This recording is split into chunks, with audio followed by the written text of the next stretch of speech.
I need $100,000 to start my business. I overheard this said in a restaurant between two servers and a manager. One server, the baker server, had made a cake, brought it in for somebody's birthday. They enjoyed it. It was delicious. The other server told the baker server, said, hey, you need to open up a bakery. She goes, if I had $100,000, I would open up a bakery. The manager heard this and he says, oh no, I know exactly what I would open up if I had $100,000. I'd open up a kids indoor party, play place, trampoline park where you have the indoor playing and the party rooms and the whole 9 yards, a big place. I thought, man, both of these people think money is their barrier to entry into what they really want to do. And I was thinking that I don't know they really understand what really needs to come first. And what really needs to come first is not the money. You don't even know how much money you need until you make a plan. And the plan is first. You need to focus on the plan first. I don't think the baker server knew that she doesn't even have to have $100,000 to start a bakery. She can start one in her house. She has a built-in consumer base. She has regulars that come see her every week in the restaurant she works at. She could start with them. Hey, I'm opening up a bakery out of my house. If you need a cake, let me know. Birthday, party, whatever. If you just want one to have one that week, let me know. Let me bake you a cake, or let me bake you one for free. Try it out so I can get a testimonial. That doesn't cost her near $100,000. Now, on the other hand, the manager, he may need more than $100,000. He may need $100,000 just in CapEx, just to buy the equipment.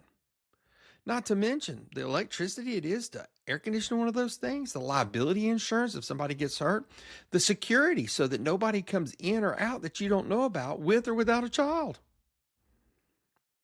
He may need a lot more than $100,000.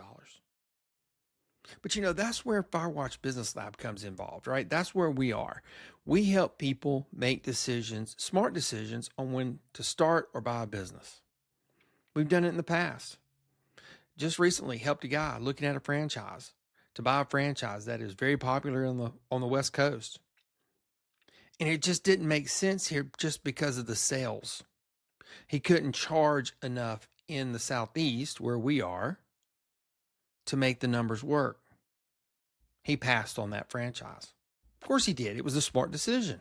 And I look at that and on the financial side, and then you got to say, okay, how does that translate into the operational side, right? How many people are you going to have to start your bakery, right? One off the bat. You start it. Bake cakes, bake cookies, whatever it is. Had one client, she was a baker. She started focusing on not cakes, but cookies, specially designed event cookies. Bachelorette party, happy birthday parties. Is it a Minion party? Is it a Pokemon party? And those cookies were decorated for that particular thing. That's how she started. That was her operations. She niched down in baking. And if you look out operationally, the guy that wants to open up the gigantic trampoline park, how many people is he going to have to staff that? What kind of staff is he going to have? Does he have to do background checks on these guys? They're interacting with kids all day long, every day. How efficient can they be? I was at a party at one of these trampoline parks, and the people they had cleaning up, as soon as that party was over, it was like a NASCAR team or an F1 team changing the tires and refueling. I know F1 doesn't refuel, but you know what I'm saying? It was amazing.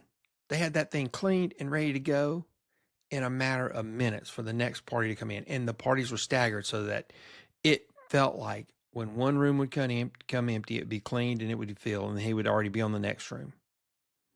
So how many people and what kind of people do you have to hire and train to keep that kind of efficiency in that big trampoline park? That's something you got to look at. That's what Firewatch Business Lab's all about. Financials, operations, hiring a team, maintaining a team that is efficient and accountable. When you're buying a business or starting a business, these are key aspects that you got to look at. You can't go off your feelings. You've got to go off of the business model. business foundations, a foundation of true business, not trial and error. $100,000, arbitrary number, just came out of the air. But which one really needs the money? Which one really doesn't? What's the business case? This guy says he knows that this trampoline park will go well. How does he know that? How many are around there? What does his competitors look like? He's got to look at that. That's what that's what we do. Financial operations people. And that's what the Firewatch Business Lab on SKOOL is all about. Come join. It's free. Doesn't cost you anything. And we're talking about real life situations. Real life situations in starting or buying a business. In the community, we talk about clarity. We talk about accountability. We talk about step-by-step tools on how to do that, on how to build your business. That's what we're going to do. We're going to build your business.